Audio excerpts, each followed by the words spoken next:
Halo semuanya, hari ini kita akan membahas topik yang dekat dengan siapa saja yang pernah menjadi murid atau guru. Ya, kita akan bicara tentang langkah-langkah efektif untuk belajar di kelas. Baik kamu sebagai guru atau murid, tips ini cocok untukmu. Mari kita mulai.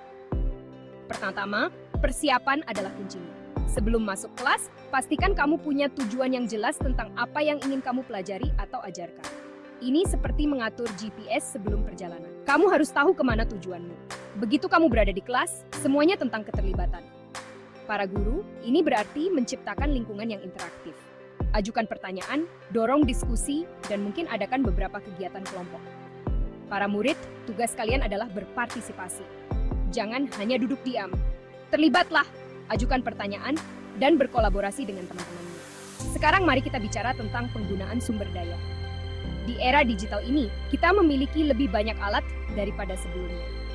Dari database online hingga aplikasi pendidikan, pastikan untuk mengintegrasikannya ke dalam strategi belajar atau mengajarmu. Ini dapat membuat perbedaan besar dalam memahami konsep yang kompleks. Umpan balik adalah langkah penting lainnya. Para guru berikan umpan balik yang membangun, bukan hanya nilai. Beritahu muridmu bagaimana mereka dapat meningkatkan diri dan apa yang mereka lakukan dengan benar. Para murid, carilah umpan balik secara aktif. Memahami di mana posisimu dapat membantumu fokus pada area yang membutuhkan lebih banyak perhatian. Terakhir, refleksi.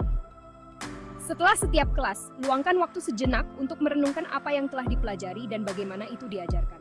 Ini bisa berupa diskusi kelompok singkat atau catatan jurnal pribadi. Merefleksikan membantu memperkuat pengetahuan yang diperoleh dan meningkatkan sesi pembelajaran di masa mendatang. Nah, begitulah. Pembelajaran yang efektif di kelas bukan hanya tentang membaca buku teks. Ini tentang persiapan, keterlibatan, banyak akal, menerima umpan balik, dan reflektif. Terapkan langkah-langkah ini dan lihat bagaimana mereka mengubah pengalaman belajarmu. Terima kasih telah mendengarkan dan jangan pernah berhenti belajar karena hidup tidak pernah berhenti mengajar. Sampai jumpa di lain waktu.